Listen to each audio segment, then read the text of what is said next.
저는 일본의 자부심이었습니다. 적어도 그렇게 믿어왔습니다. 일본의 자랑스러운 중견대학에서 근대사를 가르치는 교수로 오랜 세월 동안 일본의 위대함을 연구하고 학생들에게 가르쳐왔습니다. 강의실에서는 언제나 일본이 세계를 선도했던 근대화의 역사를 자부심 가득한 목소리로 이야기했고, 동료들과의 대화에서도 일본의 경제적 저력과 문화적 우월성을 강조하며 자신만만하게 미래를 논했습니다. 그러나 저는 오랜 시간 동안 큰 착각 속에 살고 있었습니다. 한국, 그저 일본을 흉내낸 문화와 경제의 아류국가라고 여겼습니다. 그러나 그 확고했던 믿음은 한순간에 균열이 생겼습니다. 그리고 그 균열은 제가 직접 눈으로 보고 경험한 충격적인 현실로 인해 완전히 무너졌습니다. 오늘 저는 감히 말합니다. 내가 알던 일본은 더 이상 존재하지 않는다. 대체 무슨 사연인지 오늘 사연 바로 시작하겠습니다. 안녕하세요. 저는 하루토 타카야마입니다. 일본의 중견대학에서 근대사를 가르치는 교수로 학생들과 동료들에게 나름 인정받는 학자로 자리 잡고 있었습니다. 강의와 연구로 바쁜 날을 보내면서도 저의 머릿속 한편에는 언제나 일본의 위대함에 대한 자부심이 자리 잡고 있었어요. 제가 다루는 주제의 중심은 일본이 세계를 선도했던 근대화 과정과 경제적 성공이었고, 이를 통해 일본이 여전히 국제사회에서 우월한 위치를 차지하고 있다고 믿었습니다. 제게 있어 한국은 그저 일본 문화를 모방해 성장한 국가에 불과했습니다. 한류니 케이팝이니 떠들썩한 이야기가 나와도 그런 건 일시적인 유행에 불과합니다. 일본도 한때 그런 문화적 바람이 있었죠. 하지만 결국 남는 건 실질적인 경제력과 기술력이에요라고 단언하곤 했습니다. 동료 교수들과 점심을 함께하며 이야기를 나눌 때도 저는 한국을 무시하는 발언을 서슴지 않았습니다. 한국 드라마 인기 좋다던데요. 하지만 일본 애니메이션 같은 건 세계적으로 50년을 넘어 사랑받고 있습니다. 그런 비교가 과연 될까요? 라고 자신만만하게 말했죠. 학생들이 가끔 한국의 경제적 성공을 언급하면 그런 건 수치적으로만 보이는 현상이죠라고 자신 있게 주장했습니다. 제가 이런 말을 할 때마다 동료 교수들 중 몇몇은 불편한 표정을 짓곤 했습니다. 어느 날 동료 중 한 명이 저에게 이렇게 말했어요. 하루토, 한국을 너무 가볍게 보는 건 문제가 될 수도 있습니다. 요즘 학계에서는 한국의 경제적, 기술적 발전을 무시할 수 없다는 이야기가 자주 나오고 있죠. 하지만 저는 그 말을 듣고 피식 웃으며 이렇게 대답했습니다. 그건 잠깐의 흐름일 뿐입니다. 일본의 저력이 어디 쉽게 사라지겠습니까? 저의 이런 태도는 일본에 대한 자부심 때문만은 아니었습니다. 솔직히 말하면 변화에 대한 두려움과 현실을 외면하려는 심리가 섞여 있었던 것 같습니다. 일본이 세계에서 차지하던 위치가 흔들리고 있다는 사실을 인정하고 싶지 않았던 거죠. 제 외면에도 불구하고 세상이 변하고 있다는 조짐은 여기저기서 느껴지기 시작했습니다. 가장 크게 느꼈던 건 강의 때 일이었습니다. 저는 강의에서 가끔씩 일본 경제에 대한 학생들의 질문을 받곤 합니다. 대부분은 간단히 넘길 수 있는 내용이었어요. 그러나 최근 들어 학생들의 질문은 예전과 달랐습니다. 그들은 역사적인 이야기에 머물지 않고 현재 일본의 경제 문제에 대해 깊이 있는 질문을 던지기 시작했습니다. 교수님, 일본 엔저 현상은 우리 경제에 얼마나 심각한 영향을 미치고 있나요? 스크루플레이션이라는 말이 최근 자주 들리는데 중산층이 몰락하고 있다는 게 사실인가요? 이런 질문을 받을 때마다 저는 대수롭지 않다는 듯 웃으며 대답했습니다. 어디에나 그런 문제는 있는 겁니다. 경제가 상승과 하락을 반복하는 건 자연스러운 현상이지요. 그렇게 말하면서도 저는 질문들이 마음 한구석에 불편함을 남기는 것을 느꼈습니다. 학생들의 눈빛에는 궁금증을 넘어선 무언가가 담겨 있었어요. 어쩌면 저보다 더 깊이 일본 사회의 균열을 느끼고 있었던 걸지도 모릅니다. 며칠 후 학과 회의에서 동료 교수들과 대화를 나누던 중 일본 경제에 대한 이야기가 나왔습니다. 한 교수가 이렇게 말했죠. 일본이 2010년에 세계 경제 2위에서 3위로 밀려난 건 알겠지만 작년에 독일에 밀려 4위가 된 건 다들 알고 계시죠? 일본이 독일보다 뒤처졌다고. 저는 그 사실을 믿고 싶지 않았습니다. 그건 단기적인 현상이겠죠. 일본은 여전히 기술 대국입니다. 반도체나 첨단 산업에서도 일본이 앞서 있지 않나요? 이렇게 말하며 제 자존심을 지키려 했습니다. 하지만 다른 교수의 대답은 제게 충격을 안겨주었습니다. 그건 옛날 이야기입니다. 타카야마 교수. 한국이 반도체 시장에서 일본을 추월한 지 꽤 됐습니다. 지금은 한국이 세계 시장 점유율 1위예요. 그 말을 듣는 순간 저는 속으로 당황했습니다. 한국이 세계 1위라고?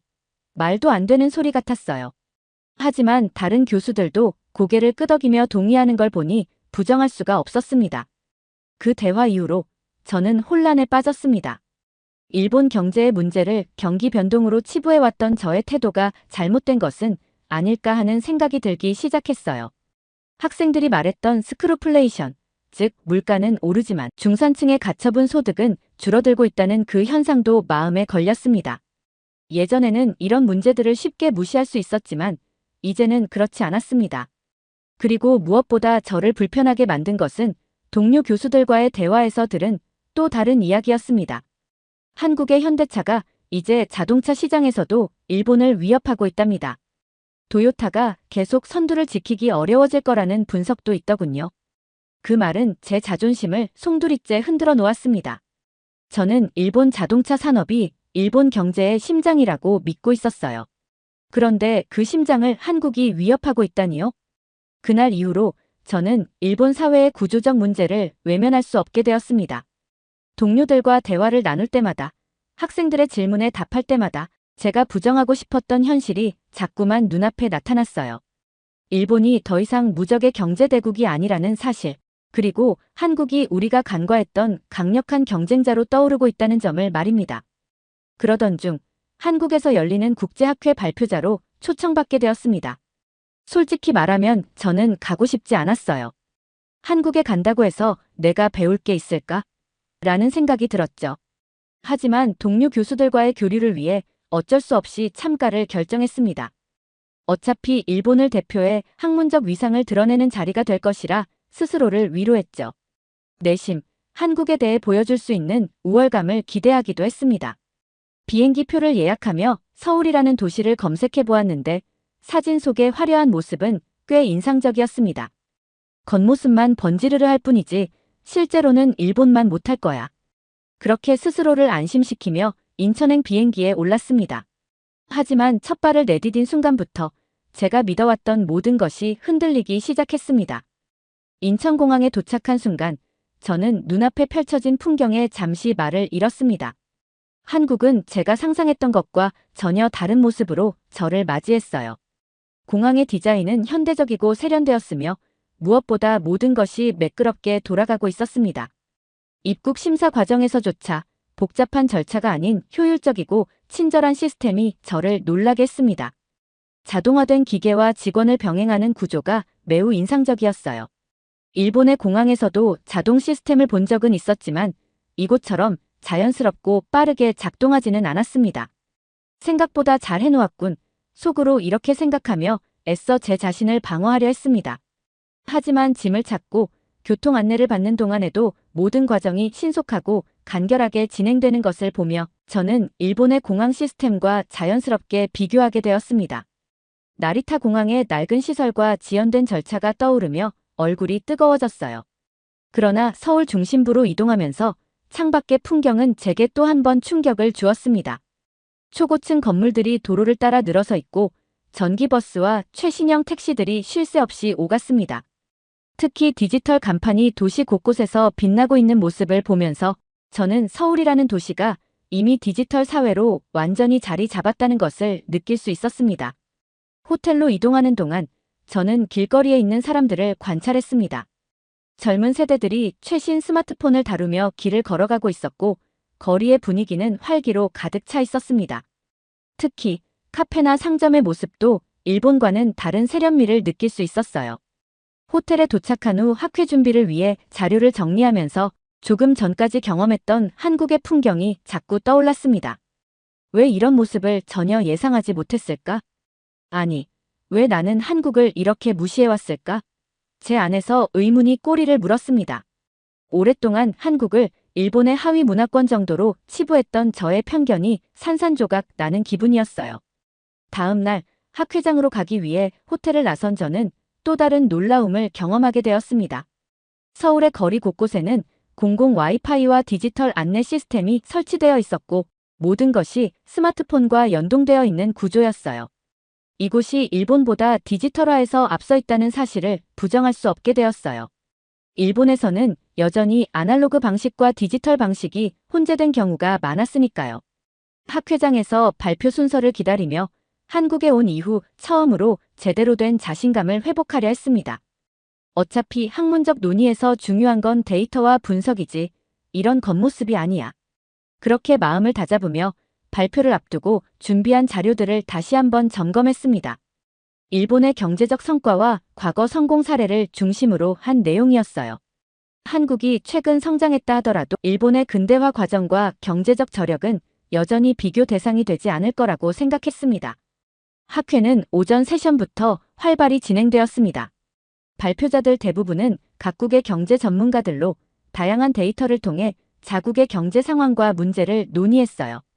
저는 대체로 그들의 발표를 흥미롭게 들었지만 한 발표자의 차례가 되었을 때 분위기가 달라지는 것을 느꼈습니다. 발표자는 젊은 한국 경제학자였는데 그는 자신감 넘치는 목소리로 발표를 시작했습니다. 여러분, 지금 보시는 자료는 한국의 반도체 시장이 지난 10년간 세계 시장에서 차지한 점유율입니다. 그의 첫 슬라이드에는 한국이 세계 반도체 시장 점유율에서 1위를 차지한 통계가 선명히 나타나 있었습니다. 발표는 거기서 끝나지 않았습니다. 그는 이어서 한국의 배터리 산업, 특히 전기차 배터리 분야에서 세계 시장 점유율이 빠르게 증가하고 있다는 데이터를 제시했습니다. 이 분야에서 일본이 한때 강세를 보였으나 현재는 한국 기업들이 시장을 선도하고 있습니다. 라는 그의 말에 저는 숨을 삼킬 수밖에 없었습니다. 도요타와 같은 일본 기업이 여전히 전 세계 자동차 시장을 이끌고 있다고 믿었던 제게 한국의 존재감은 충격적이었습니다. 그뿐만이 아니었습니다. 그는 한국의 K방역 모델이 어떻게 경제적 손실을 최소화하면서도 전 세계적으로 성공적인 사례로 인정받았는지 설명하기 시작했습니다. 한국은 코로나19 팬데믹 당시 디지털 기술과 데이터를 활용해 빠르고 효율적으로 대응했습니다. 그 결과 경제적 피해를 최소화하고 글로벌 방역 모델로 자리 잡았습니다. 그의 말과 함께 제시된 데이터와 그래프는 일본의 대응 방식과 대비되어 더욱 뚜렷이 다가왔습니다. 발표는 마지막에 한류가 한국 경제에 미친 긍정적인 영향을 다루며 절정에 이르렀습니다. K-팝, K-드라마, 그리고 한국 영화는 단순한 문화적 콘텐츠를 넘어 한국 경제에 수십억 달러의 부가가치를 창출하고 있습니다.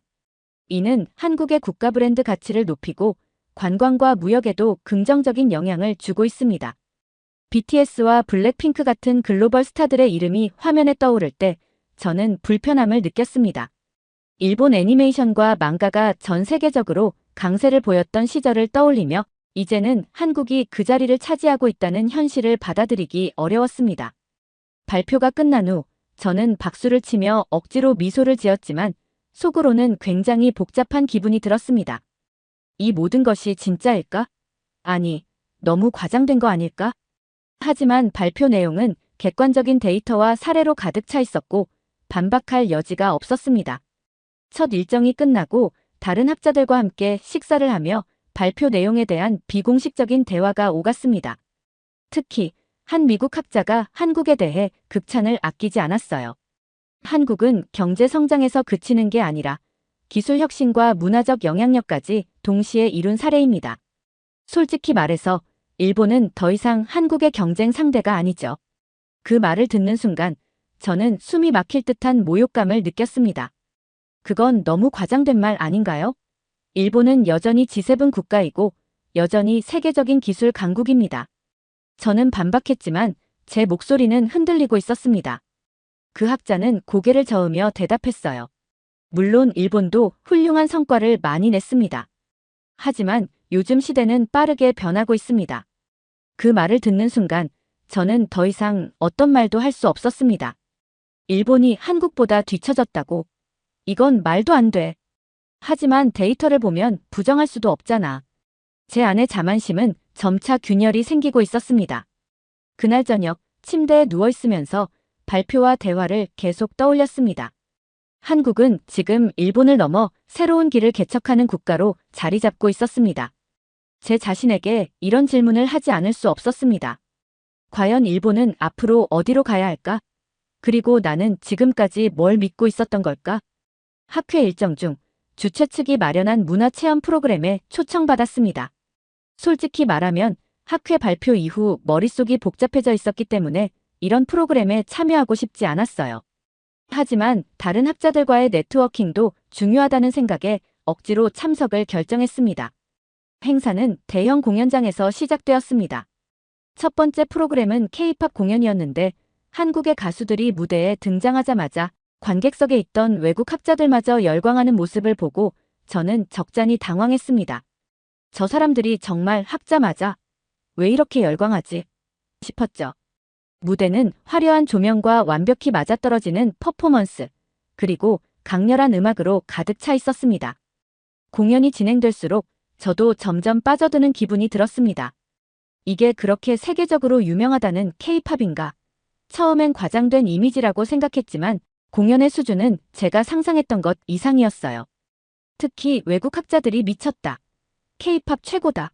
라고 감탄하는 소리를 들을 때마다 제가 무시했던 한국의 문화가 실제로 얼마나 큰 영향을 미치고 있는지 실감하게 되었습니다. 공연이 끝난 후 주최 측은 한식을 소개하는 저녁 만찬을 준비했습니다. 제가 알던 한국 음식은 매운 음식이나 BBQ 정도였는데 이 자리에서 나온 요리는 세련된 모습이었습니다. 모든 음식은 현대적 프레젠테이션과 함께 제공되었어요. 일본에도 고급 가이세키 요리가 있는데 한국은 또 이런 식으로 자신들의 문화를 보여주네. 속으로는 비교하지 않으려 애썼지만 이미 그들의 수준 높은 음식 문화에 감탄하고 있었습니다. 만찬 중에는 외국 학자들과 자연스럽게 대화가 오갔습니다. 그들은 K-팝과 한국 드라마, 그리고 영화 등이 세계적으로 얼마나 큰 영향을 미쳤는지 이야기를 나누고 있었습니다. 한국은 이제 소프트 파워 강국입니다. 그들의 문화 콘텐츠는 즐기는 걸 넘어서 전 세계 사람들에게 감동과 영감을 주고 있죠. 그 말을 듣는 순간 저는 어딘가 모를 불편함을 느꼈습니다. 과거 일본이 세계적으로 인정받던 시절이 떠올랐기 때문이었습니다. 한때 일본은 애니메이션, 망가, 그리고 영화로 전 세계를 사로잡았던 문화 강국이었습니다. 스튜디오 지브리의 작품들이 아카데미상을 수상하고 일본 애니메이션이 전 세계 젊은이들에게 사랑받던 시절이 있었죠. 하지만 지금은 상황이 달랐습니다. 외국 학자 중 한 명이 이렇게 말했습니다. 사실 요즘 젊은 세대는 일본 문화를 많이 알지 못합니다. 대신 K-팝과 한국 드라마에 익숙하죠. 한국은 문화적으로도 새로운 강자로 떠오르고 있어요. 그 말에 저는 아무 말도 할 수 없었습니다. 왜 일본은 지금의 한국처럼 세계적인 영향력을 이어가지 못했을까? 이런 질문이 계속 머릿속을 맴돌았습니다. 만찬이 끝난 후 전통 공연이 이어졌습니다. 한국의 전통 음악과 춤이 현대적으로 재해석된 무대였는데 전통과 현대가 자연스럽게 조화를 이루는 모습이 인상적이었어요. 일본에서도 전통 예술을 현대적으로 표현하려는 시도가 많지만 한국은 이 부분에서도 한 발 앞서 나가고 있다는 느낌이 들었습니다. 공연이 끝난 뒤 저는 행사장 밖에서 다른 학자들과 잠시 이야기를 나누었습니다. 한 학자가 저에게 물었습니다. 일본도 과거에는 문화 강국으로서 세계적 영향력을 발휘했었죠. 그런데 최근에는 왜 그렇게 조용해졌나요? 그 질문에 저는 대답하지 못했습니다. 우리는 여전히 강하다라고 말하고 싶었지만 그 말을 할 자신이 없었습니다. 주최 측은 자유토론 시간을 마련했습니다. 각국 학자들이 테이블에 모여 자신들의 연구와 의견을 나누는 자리였죠. 저는 평소처럼 일본의 역사와 경제적 성과에 대해 이야기할 생각이었지만 이번엔 분위기가 달랐습니다. 토론의 중심 주제가 각 나라의 사회의 현재 문제들로 자연스럽게 흘러갔기 때문입니다. 각국 학자들은 자신들의 나라에서 겪고 있는 문제들에 대해 솔직하게 이야기했습니다. 몇몇 나라의 이야기는 흥미로웠지만 제게는 그저 먼 나라의 일처럼 느껴졌어요. 하지만 대화가 일본 사회의 문제로 옮겨가자 방안의 시선이 저를 향하는 걸 느낄 수 있었습니다. 저도 모르게 자세를 고쳐 앉았습니다. 한 한국 학자가 먼저 입을 열었습니다. 일본의 중산층의 가처분 소득이 줄어들고 소득 격차가 점점 심화되고 있다는 분석이 있습니다. 이런 현상에 대해서 어떻게 생각하시나요? 그 질문은 마치 벼락처럼 제 머릿속을 강타했습니다. 저는 순간 말을 잃었어요. 사실 이런 문제를 강해중 학생들에게 질문받은 적이 있었지만 그때마다 간단히 넘기곤 했습니다. 그러나 이 자리에서는 그렇게 넘길 수가 없었습니다. 그런 건 일시적인 현상입니다. 일본은 여전히 경제적 안정성을 유지하고 있죠. 억지로 자신 있게 대답했지만 제 목소리는 약간 떨리고 있었어요. 그리고 제 말이 설득력이 없다는 것을 저도 느낄 수 있었습니다. 한국 학자는 고개를 끄덕이며 이어서 말했습니다. 일본의 가구 소득 중위값이 25년 동안 130만 엔 감소했다는 보고를 본 적이 있습니다. 한때 1억 총중류 사회로 불리던 일본이 이제는 점점 불평등한 사회로 변해가고 있다는 이야기도 있습니다. 이런 변화가 일시적 현상일까요? 저는 입술을 깨물며 답을 찾으려 했지만 그 질문이 너무 날카롭게 파고들어 머리가 하얘졌습니다. 솔직히 말해, 저는 그런 통계나 보고서를 심도 있게 들여다본 적이 없었습니다. 이런 이야기는 일본 내에서도 종종 들려왔지만 저는 항상 다른 나라도 비슷한 문제가 있다며 넘겼습니다. 하지만 오늘은 달랐습니다. 제가 무시해왔던 문제들이 외국 학자들의 입을 통해 논의되자 그것이 훨씬 더 뼈아프게 느껴졌습니다. 이야기는 더 민감한 주제로 이어졌습니다. 일본은 고령화가 심각한 수준인데 청년층의 경제적 불안은 이를 더 악화시키지 않나요? 일본 젊은 층의 범죄율이 증가하고 있다는 뉴스를 보았습니다. 일본 청년들이 경제적 불안으로 불법 아르바이트를 한다는데 이는 사회적 문제 아닌가요? 일본은 이를 어떻게 해결하기 위해 노력하고 있나요? 저는 점점 더 벼랑 끝에 몰리는 기분이 들었습니다. 일본 젊은 세대가 경제적 불안정 속에서 불법적인 일에 손을 대고 있다는 사실은 저도 알고 있었습니다. 하지만 이 문제를 공개적인 자리에서 논의하는 건 너무 부끄럽게 느껴졌어요. 그건 일부 사례일 뿐입니다. 전체적인 사회 구조와는 무관합니다. 저는 애써 그들의 논점을 축소하려 했지만 테이블에 있던 다른 학자들의 표정은 제 말을 믿지 않는 듯 했습니다. 그때 한 한국 학자가 조심스럽게 입을 열었습니다. 얼마 전 일본 여성들이 해외에서 성매매에 가담했다는 기사를 봤습니다. 경제적 어려움 때문에 발생한 일이라고 하더군요. 그 말에 저는 얼굴이 화끈거렸습니다. 일본 여성들이 미국, 호주, 심지어 한국까지 원정을 와서 성매매를 했다는 이야기는 일본에서도 큰 충격을 준 사건이었습니다. 하지만 저는 그것을 국가적 문제로 보지 않고 개인의 선택으로 치부하며 넘어가려 했습니다. 외국 학자들은 이 이야기를 곧바로 사회 구조적 문제와 연결지었습니다. 일본은 더 이상 선진국이 아니라고 봐야 하지 않을까요? 선진국이라면 이런 문제들을 더 잘 관리했을 겁니다. 한 학자의 이 말에 저는 심장이 내려앉는 기분이 들었습니다. 선진국이라는 단어는 제가 일본의 자부심을 유지하는 데 가장 중요한 개념이었습니다.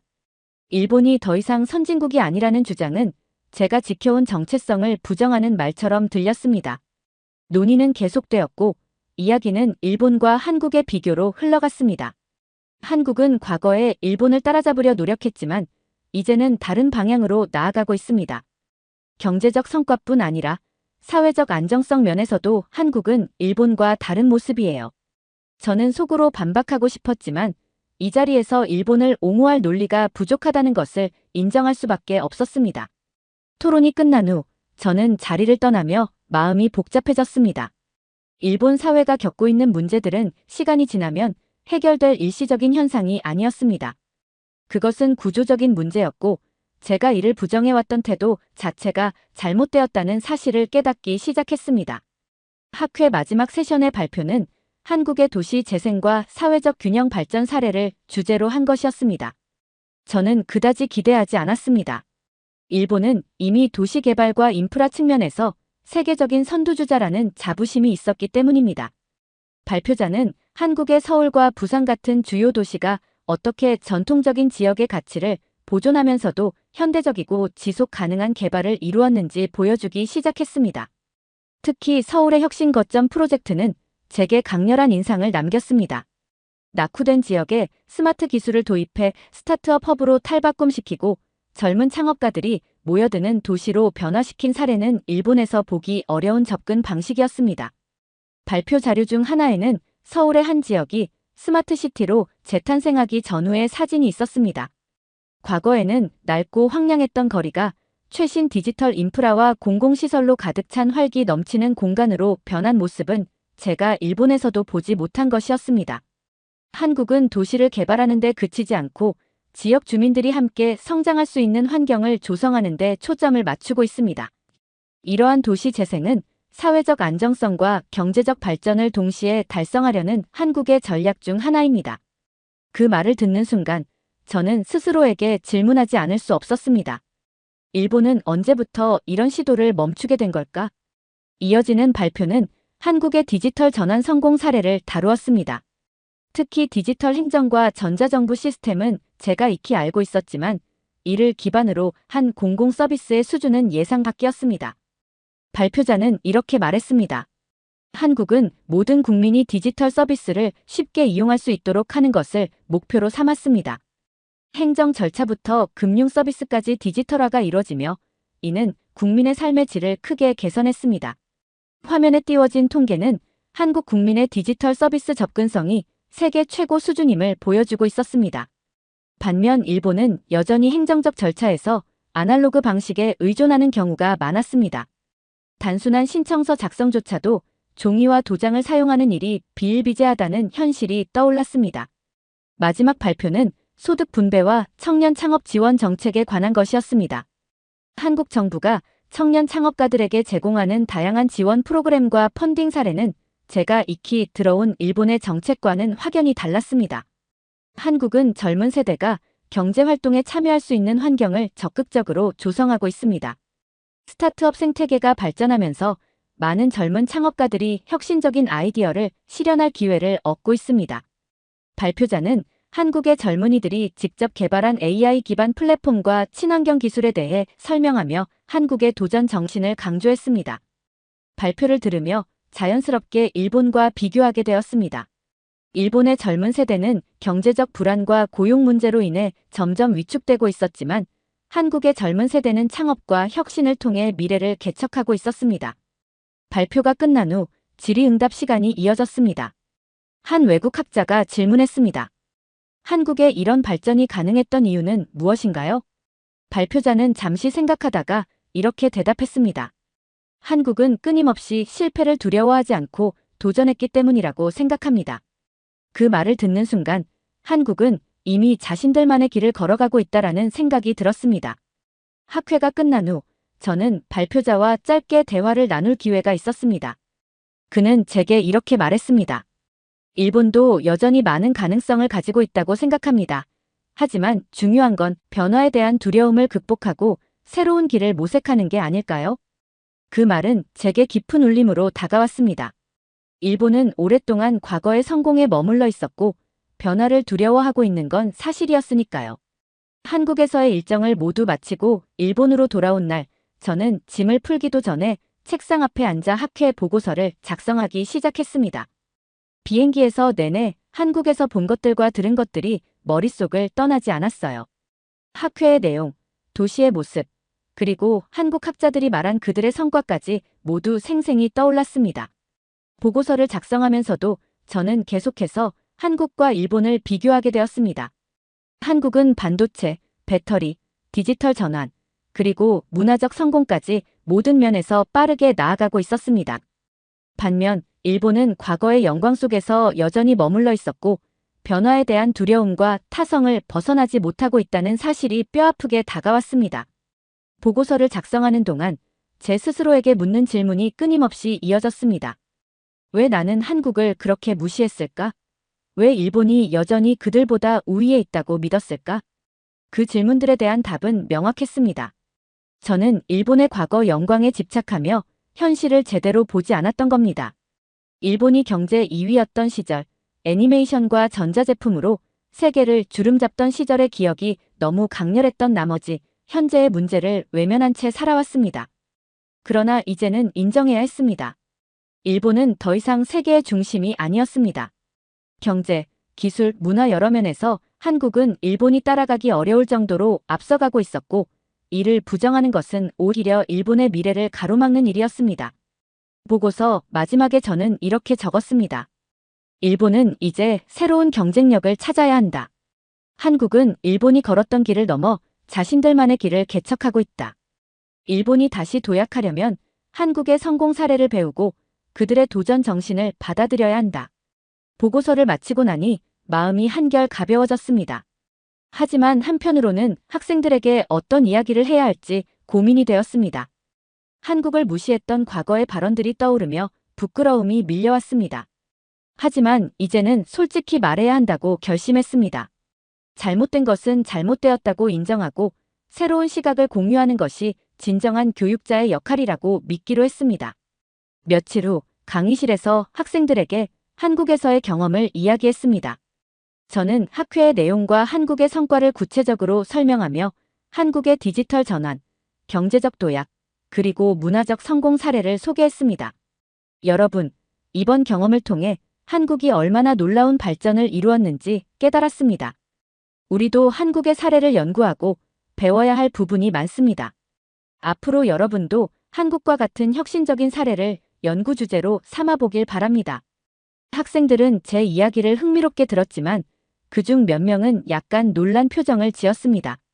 아마도 그들은 제가 과거에 했던 발언들을 기억하고 있었겠죠. 저는 그들의 시선을 피하지 않고 솔직히 말했습니다. 과거에 저는 잘못된 편견을 가지고 있었습니다.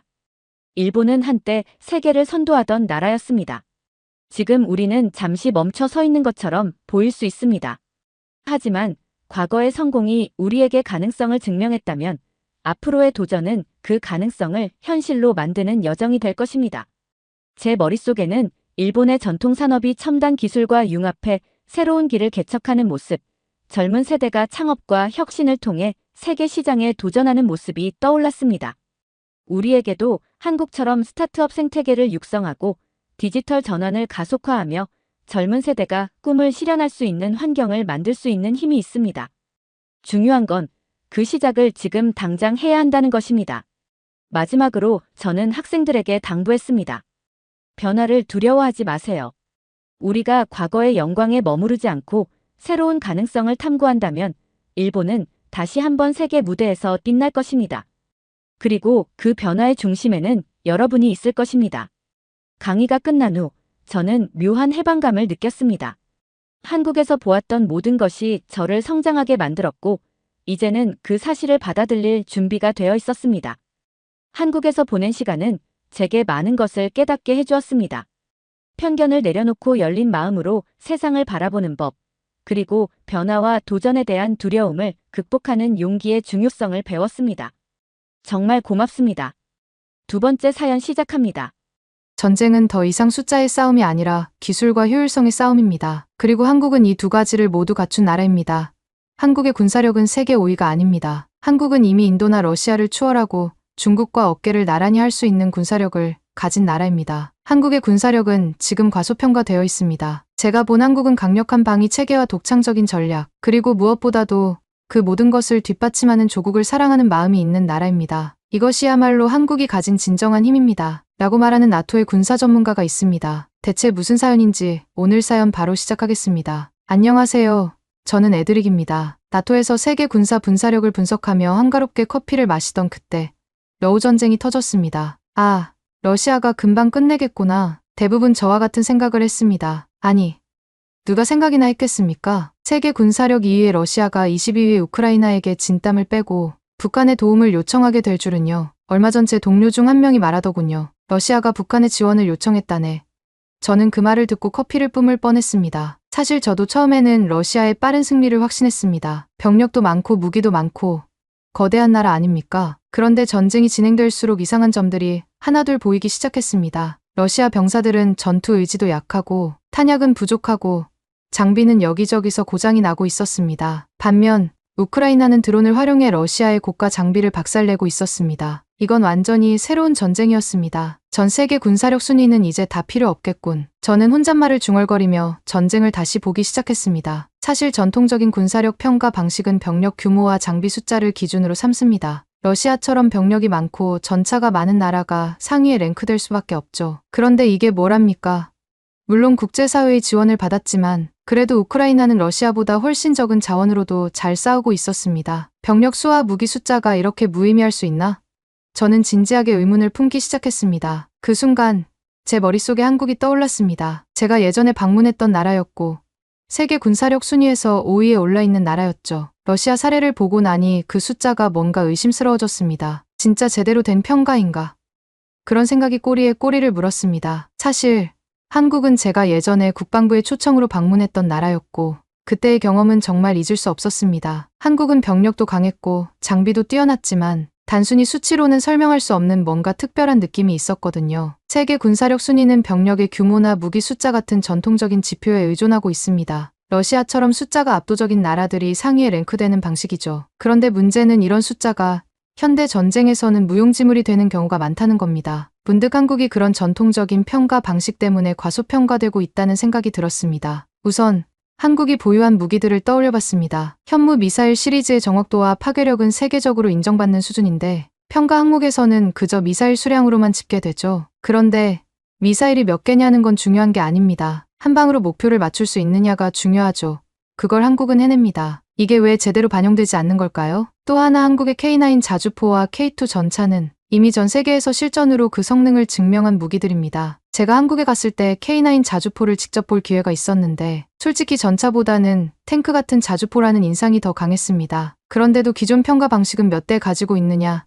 만 따지니까 이런 질적 우위가 완전히 묻혀버립니다. 그리고 무엇보다도 한국의 군사력에서 가장 놀라운 건 첨단 기술력이었습니다. 한국은 단순히 무기를 구매해 사용하는 나라가 아닙니다. 삼성, LG, 현대 같은 기업들이 군사 기술 개발에 기여할 수 있는 기반을 갖추고 있습니다. 게다가 KF-21 보람의 프로젝트는 한국이 항공 기술의 독립을 이루고 있다는 상징입니다. 하지만 이런 기술적 진보가 평가에서 얼마나 반영되고 있는지는 의문입니다. 사실 제가 한국에 대해 이토록 집착하게 된 이유는 단순히 장비 때문이 아닙니다. 한국의 병사들, 아니 한국 사람들 자체가 뭔가 달랐습니다. 그들은 군사력을 자랑으로 여기는 게 아니라 자신들을 지키기 위한 필수 조건으로 이해하고 있었습니다. 제가 한국 군인들과 이야기했을 때 그들의 한결같은 대답이 인상적이었습니다. 우리는 이 나라를 지키기 위해 태어났습니다. 조상들이 나라를 지켜왔듯이 우리도 지킬 겁니다. 이 한마디는 모든 것을 설명해줬습니다. 한국은 강력한 군사력을 갖고 있지만 이를 남용하지 않고 방어와 억제에만 초점을 맞춘 나라입니다. 이 철학은 단순히 무기를 많이 가지는 것보다 훨씬 중요한 가치를 담고 있습니다. 그러나 기존의 군사력 평가 시스템은 이런 철학적 측면을 전혀 반영하지 못하고 있습니다. 오히려 얼마나 많은 무기를 가졌느냐만 따지고 있으니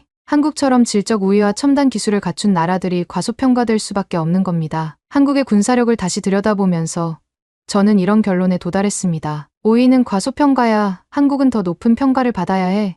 하지만 그 이유를 증명하려면 기존 평가 방식 자체를 바꿔야 했습니다. 기술력, 병사의 훈련도, 그리고 전략적 억제력 같은 요소가 더 큰 비중을 차지해야 했습니다. 그게 현대 전쟁에 더 적합하니까요. 제가 한국을 방문했던 날을 아직도 잊을 수 없습니다. 나토의 공식 초청 일정으로 한국 국방부를 찾은 그 순간 제 머릿속엔 이런 생각뿐이었죠. 또 하나의 군사 강국 방문.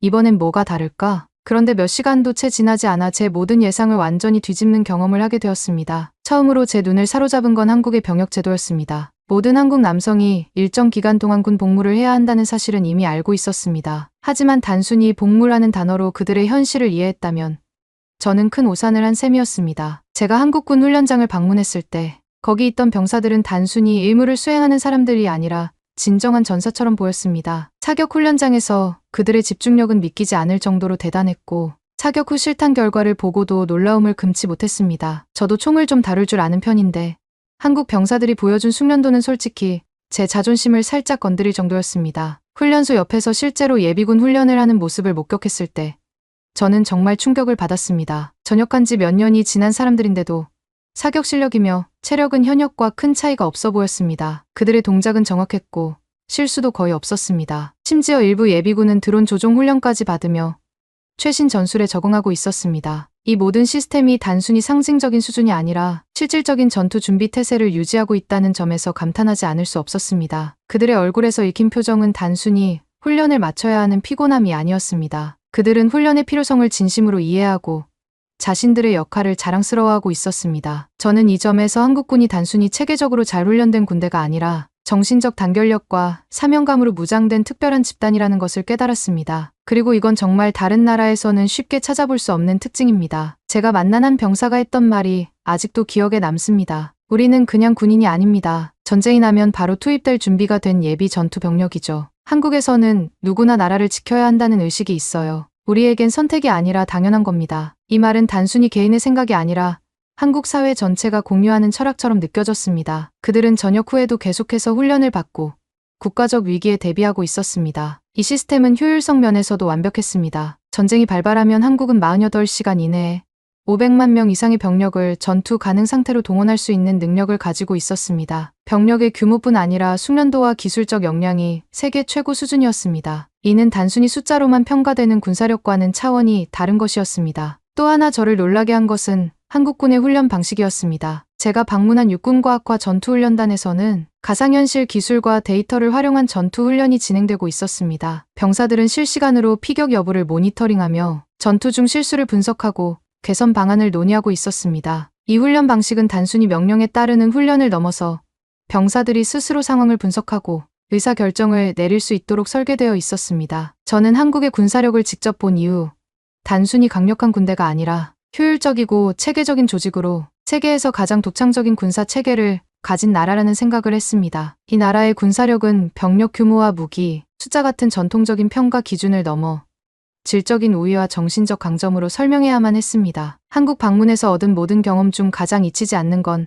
한국 군인들의 태도였습니다. 한국군의 훈련 체계와 장비도 훌륭했지만 그들이 보여준 강한 정신력과 조국에 대한 자부심은 제가 이전에 본 어떤 군대와도 달랐습니다. 솔직히 말해 전 세계 군대를 다니며 훈련받은 병사를 본 적은 많지만 그들의 눈빛에서 이런 결연한 의지를 본 적은 처음이었습니다. 훈련 중 쉬는 시간에 병사들과 대화할 기회가 있었습니다. 그중 한 병사가 농담 섞인 말로 이런 이야기를 했습니다. 우리나라 남자들은 어릴 때부터 군대 갈 준비를 하며 자라요. 군대 언제 가냐는 질문은 거의 유치원 때부터 듣기 시작하니까요. 모두가 웃었지만 그 말 속엔 어떤 진실이 담겨 있었습니다. 한국에서 군 복무는 단순한 개인의 선택이 아니라 사회적 역할과 책임으로 받아들여지고 있었습니다. 그리고 그들은 이를 자랑스럽게 여겼습니다. 흥미로웠던 점은 한국 군인들이 보여준 독특한 팀워크와 연대감이었습니다. 훈련 도중 한 병사가 실수를 하면 나머지 병사들이 비난하거나 불평하지 않고 오히려 문제를 해결하기 위해 머리를 맞대는 모습이 인상적이었습니다. 저는 한국 군인들의 정신력이 어디서 왔는지 궁금해졌습니다. 그 답은 바로 그들의 역사에 있었습니다. 한국은 수많은 외세 침략 속에서도 끝까지 싸워 살아남은 나라입니다. 한국은 끊임없는 저항과 생존의 역사를 가지고 있었습니다. 그리고 그 역사는 현대 한국군의 정체성과 철학에 깊이 스며들어 있었습니다. 그들의 훈련 방식도 매우 독특했습니다. 제가 목격한 훈련은 단순히 체력을 기르고 무기를 다루는 데 그치지 않았습니다. 훈련소에서는 병사들에게 전쟁의 역사와 철학을 가르쳤습니다. 그들은 단순히 왜 싸워야 하는지가 아니라 왜 평화를 지켜야 하는지에 대해 배우고 있었습니다. 그들은 강하지만 그 강함을 필요할 때만 사용하는 법을 배우고 있었습니다. 한국은 제가 이전에 방문했던 많은 군사 강대국들과는 확실히 달랐습니다. 다른 나라들은 병력이나 장비의 양으로 자신들의 강함을 드러내려고 했지만 한국군은 왜 강해야 하는지 그리고 그 강함을 어떻게 사용할 것인지를 깊이 고민하는 군대였습니다. 저는 한국 국방부에서 고위 관계자와 대화를 나누며 한국군이 가진 특이한 철학에 대해 들을 수 있었습니다. 그는 이렇게 말했습니다. 우리는 전쟁을 피하기 위해 강해야 합니다. 하지만 그 강함은 절대로 위협이 되어선 안 됩니다. 이 말은 한국군의 철학을 완벽히 요약한 것이었습니다. 한국은 강력한 군사력을 보유하고 있지만 이를 침략이나 정복의 수단으로 사용한 적이 없습니다. 이것은 단순한 전략적 선택이 아니라 한국의 역사와 문화에서 비롯된 깊은 철학적 신념이었습니다. 저는 이런 철학이 실제로 어떻게 구현되는지 궁금했습니다. 그 답은 한국군의 첨단 기술과 효율적인 운영 체계에서 찾을 수 있었습니다. 한국군은 기술과 전략을 결합해 자신들만의 독창적인 군사 체계를 만들어냈습니다. 현무 미사일 시리즈는 단순히 파괴력을 자랑하는 무기가 아니라 한반도의 지정학적 조건에 최적화된 방위 수단입니다. 한국은 좁은 국토와 인접한 위협 속에서 장거리와 단거리, 그리고 정밀 타격 능력을 결합한 미사일 체계를 설계했습니다. 이 미사일은 단순히 공격을 위한 도구가 아니라 억지력을 상징합니다. 상대방이 함부로 도발하지 못하게 만드는 무기죠. 또한 한국의 방위산업은 다른 나라와는 다른 방식으로 발전해왔습니다. 한국은 전쟁의 고통을 직접 경험한 국가로서 효율성과 신뢰성을 최우선으로 두는 무기 개발에 집중했습니다. 그 결과가 바로 세계적으로도 인정받는 K9 자주포와 K2 전차입니다. K9은 이미 여러 전장에서 그 성능을 입증하며 수출 강국으로 자리 잡았고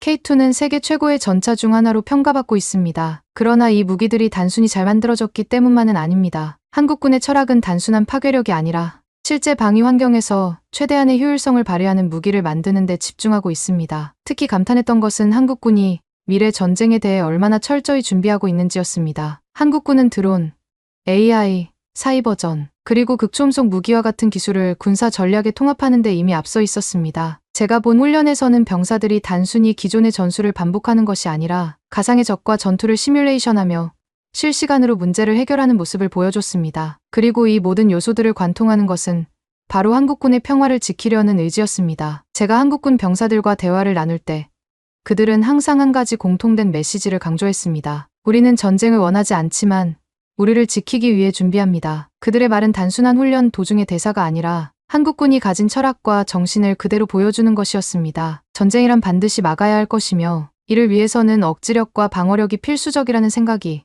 모든 병사의 마음에 깊이 뿌리내리고 있었습니다. 또한 저는 한국의 이런 철학이 단순히 군사력의 문제에 그치지 않고 민간과 군사의 연결로 이어지고 있다는 점에서 더욱 놀랐습니다. 한국의 대기업들은 이미 민간 기술을 군사적으로 응용할 수 있는 기반을 갖추고 있었습니다. 삼성의 반도체, LG의 통신 기술, 현대의 로봇공학은 군사 기술로 전환될 수 있는 잠재력을 가지고 있었고 실제로 일부는 이미 군사 분야에 적용되고 있었습니다. 이런 시스템은 한국군을 단순한 전통적 군사 강대국과 구별되게 만드는 핵심 요소였습니다. 러우 전쟁의 한복판에서 제가 가장 충격을 받았던 순간은 전투 드론을 조종하는 우크라이나 청년들의 활약을 처음 본 날이었습니다. 러시아군의 고가 장비들이 그들의 손끝에서 조종된 드론 한 대의 속수무책으로 무너지는 걸 보고 저는 완전히 넋이 나갔습니다. 아니, 이게 진짜 현실이야.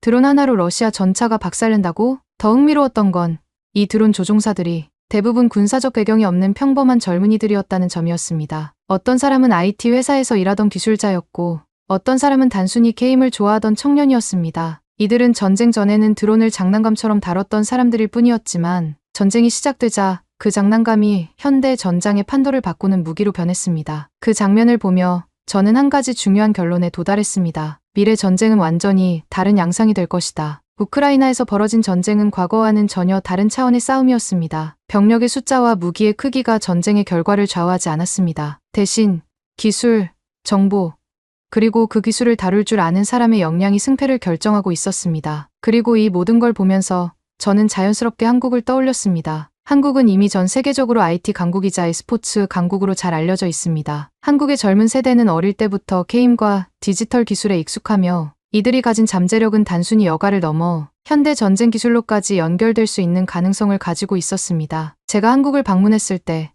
드론 훈련을 받고 있던 병사들을 직접 볼 기회가 있었습니다. 그들의 움직임은 우크라이나 드론 조종사들과 놀랍도록 비슷했습니다. 하지만 차이점이 하나 있었습니다. 한국 병사들은 단순히 드론을 조종하는 데 그치지 않고 전술적 사고와 결합된 기술을 보여주고 있었습니다. 그들은 적의 위치를 파악하고 실시간으로 전략을 세워 작전을 수행하고 있었습니다. 한국의 기술적 잠재력과 젊은 세대의 역량이 결합될 때 한국이 미래 전쟁의 선도국이 될 수 있다는 확신이 들었습니다. 특히 한국은 이미 삼성, LG, 현대와 같은 세계적 기업들이 방위산업에 필요한 기술적 기반을 제공하고 있는 나라입니다. 이 기업들이 가진 5G, 반도체, AI 기술은 단순히 민간 시장에서의 성공을 넘어 군사 기술로 빠르게 전환될 수 있는 잠재력을 가지고 있습니다. 한국군은 이 기술들을 활용해 미래 전쟁에서 독보적인 위치를 차지할 수 있는 준비를 하고 있었습니다. 우크라이나에서 본 드론의 활약을 통해 저는 기술이 군사력 평가의 핵심 요소가 되는 시대가 이미 도래했음을 깨달았습니다. 더 이상 병력의 숫자나 장비의 크기로 전쟁의 결과를 예측할 수 없습니다. 한국은 이러한 변화에 가장 잘 적응할 수 있는 나라 중 하나였습니다. 하지만 기술만으로 전쟁을 승리로 이끌 수는 없습니다. 그것을 제대로 활용할 줄 아는 사람이 있어야 합니다. 한국의 젊은 세대는 e스포츠와 IT 기술에 익숙한 디지털 네이티브들로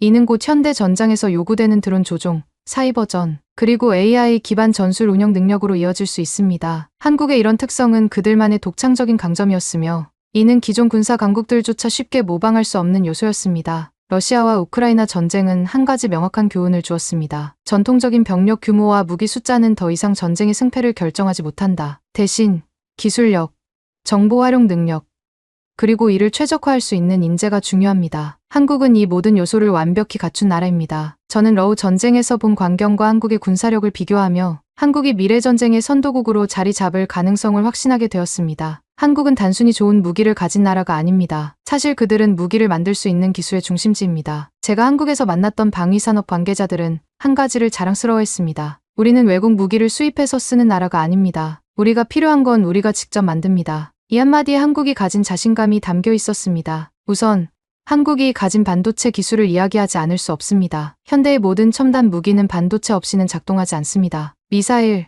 전투기, 드론, 심지어 군 통신 시스템까지 반도체가 필수입니다. 그리고 한국은 반도체 분야에서 전 세계를 주도하는 나라입니다. 삼성과 SK하이닉스가 만든 반도체는 단순히 스마트폰이나 컴퓨터에 들어가는 부품이 아니라 현대 전쟁의 핵심 자원입니다. 한국의 통신 기술도 빼놓을 수 없습니다. 한국은 5G를 세계에서 가장 먼저 상용화한 나라이고 현재는 6G 기술 개발을 선도하고 있습니다. 미래 전쟁에서는 통신 속도와 안정성이 전투의 승패를 좌우할 것입니다. 드론, 자율무기, 사이버전은 모두 초고속 통신 기술에 의존하기 때문입니다. 한국은 이 분야에서 독보적인 위치에 있습니다. 제가 한국군 훈련장에서 본 드론 조종 훈련에서도 실시간으로 전송되는 데이터가 얼마나 정확하고 신속한지 감탄할 수밖에 없었습니다. 러우 전쟁에서 드론이 중요한 역할을 했다면 한국은 그 역할을 훨씬 더 정교하게 수행할 수 있는 기반을 이미 갖추고 있었습니다. 한국은 사이버전에서도 세계적인 경쟁력을 가지고 있습니다. 북한의 끊임없는 사이버 공격 위협 속에서 한국은 세계 최고 수준의 사이버 방어 체계를 구축했습니다. 사이버전은 현대 전쟁에서 물리적 전투만큼이나 중요한 요소로 자리 잡고 있습니다. 한국의 사이버 방어 능력은 단순히 방어에 그치지 않고 공격적인 사이버 전술을 개발할 수 있는 가능성까지 포함하고 있습니다. 저는 방위산업 관계자에게 농담처럼 물었습니다. 혹시 한국이 사이버전을 통해 적군의 드론을 역으로 조종할 수 있는가요? 그는 웃으며 이렇게 답했습니다. 그건 비밀입니다. 하지만 가능하지 않을까요? 이 모든 요소를 종합해 볼 때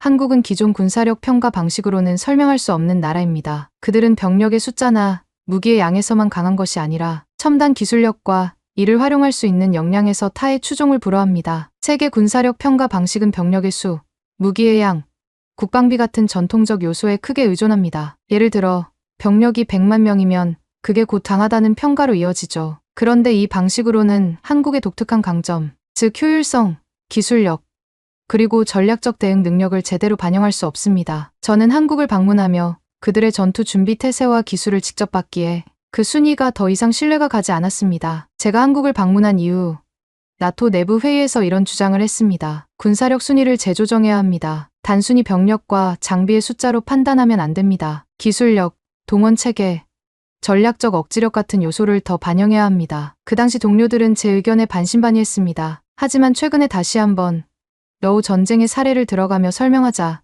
모두 고개를 끄덕였습니다. 전쟁은 더 이상 숫자의 싸움이 아니라 기술과 효율성의 싸움입니다. 그리고 한국은 이 두 가지를 모두 갖춘 나라입니다. 결론적으로 저는 한국이 단순히 세계 군사력 5위라는 순위를 넘어 인도나 러시아를 추월하고 중국과 어깨를 나란히 할 수 있는 잠재력을 가지고 있다고 확신하게 되었습니다. 기존 평가 방식이 변하지 않는다면 한국처럼 첨단 기술과 독창적인 전략을 가진 나라들이 과소평가될 수밖에 없습니다. 나토에서 세계 군사력과 국제 안보를 분석하는 제 업무에서 한국은 항상 흥미로운 국가로 자리 잡고 있었습니다. 한반도라는 독특한 지정학적 위치, 북한의 지속적인 위협, 그리고 주변 강대국들과의 관계, 이 모든 요소가 복합적으로 얽혀있는 한국은 단순한 군사 강국 이상의 존재였습니다. 하지만 최근 한국과 나토 간의 협력이 더욱 중요하게 다가왔습니다. 러우 전쟁과 같은 현대 전쟁의 양상이 변하고 있는 상황에서 한국은 나토에게 파트너 이상의 파트너로 여겨지고 있었습니다. 나토가 한국을 주목하기 시작한 건 단순히 북한 때문만은 아니었습니다. 물론 북한의 핵과 미사일 도발은 중요한 요인이었지만 그보다 더 큰 이유는 한국이 가진 첨단 기술력과 전략적 군사 잠재력이었습니다. 나토 내부에서는 점점 더 많은 사람들이 한국과의 협력 가능성에 대해 논의하고 있었습니다. 하지만 한 가지 난제는 있었습니다. 한국은 나토의 정식 회원국이 될 수 있을까? 나토의 회원국이 된다는 것은 단순히 군사협력을 넘어서 다자간 군사 의무를 이행해야 한다는 의미입니다. 이는 단순히 방어적인 군사 강국으로서의 역할을 넘어 다른 회원국들과의 집단 방위에 참여해야 한다는 뜻이죠. 한국은 이러한 조건을 충족할 기술력과 군사력을 보유하고 있지만 나토 회원국이 되기에는 넘어야 할 여러 외교적, 전략적 과제가 있었습니다. 특히 중국과의 관계가 그중 가장 큰 문제였습니다. 제가 나토 내부에서 한국의 잠재력을 강조하며 한국이 정식 회원국이 될 가능성을 논의했을 때 한 동료가 이런 질문을 던졌습니다. 그런데 한국은 왜 나토 가입을 적극적으로 추진하지 않는 것 같아? 사실 이 질문은 굉장히 중요한 점을 짚었습니다. 한국은 나토에 정식 가입하지 않고도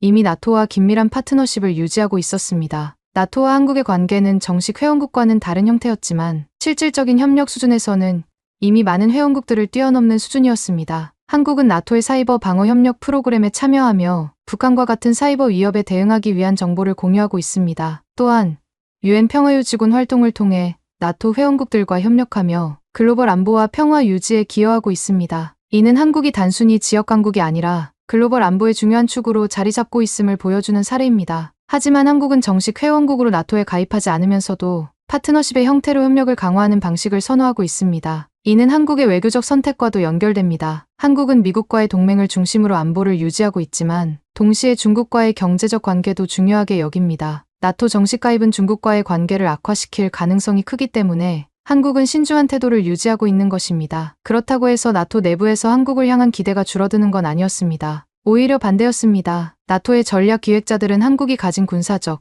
기술적 자산이 미래 전쟁의 양상을 바꿀 수 있는 중요한 요소라고 평가하고 있었습니다. 한국과의 협력을 강화하지 않는다면 나토는 미래 전쟁에서 뒤처질 수도 있다. 이런 논의는 점점 더 큰 공감을 얻고 있었습니다. 저는 개인적으로 한국이 나토 정식 회원국이 되었으면 하는 바람이 있었습니다. 그 이유는 단순히 한국이 가진 기술력 때문만은 아니었습니다. 한국은 단 한 번도 다른 나라를 침략하거나 정복하려는 전쟁을 벌인 적이 없는 강대국입니다. 강력한 군사력을 가졌지만 이를 신중하고 책임감 있게 사용하는 나라. 저는 이런 한국의 철학이 나토와 완벽히 어울린다고 생각했습니다. 하지만 동시에 한국이 정식 회원국이 되지 않더라도 나토와의 파트너십이 충분히 강력하다는 점도 인정하지 않을 수 없었습니다. 한국은 이미 나토의 이상적인 파트너로 자리 잡고 있으며 그 관계는 앞으로 더욱 강화될 것입니다. 한국이 가진 평화를 지향하는 군사 강국으로서의 모델이 전 세계에 큰 교훈을 줄 수 있다고 생각합니다. 저는 나토에서 세계 군사력 분석을 담당하는 사람이지만 한국을 다녀온 이후로는 군사력에 대한 제 관점이 완전히 달라졌습니다. 단순히 무기나 병력의 수를 넘어 그 강함의 이유와 목적이 무엇인지를 이해하는 것이 얼마나 중요한지를 깨달았기 때문입니다. 한국은 수치 너머의 가치를 가진 나라였습니다. 강력한 방위 체계와 독창적인 전략, 그리고 무엇보다도 그 모든 것을 뒷받침하는 조국을 사랑하는 마음이 있는 나라였습니다. 한국에 머무는 동안 만났던 병사들의 눈빛과 한마디 한마디는 지금도 제 마음에 깊이 남아 있습니다. 우리는 강한 군사력을 가졌지만 그것은 전쟁이 아니라 평화를 위한 것입니다. 그들이 했던 이 말은 제게 평생 잊지 못할 교훈으로 남을 것입니다. 전 세계가 한국을 이 새로운 모델로 인정하고 한국의 군사적 철학과 접근 방식을 배울 날이 오기를 간절히 바랍니다. 이것이야말로 한국이 가진 진정한 힘이며 미래에도 그 위상이 더욱 빛날 것이라고 믿습니다. 앞으로도 한국이 세계의 본보기가 되어주길 진심으로 기원합니다. 오늘 사연이 재미있으셨다면 구독과 좋아요, 알림 설정까지 부탁드립니다. 더 재미있는 사연으로 돌아오겠습니다. 이상 감동탐험이었습니다.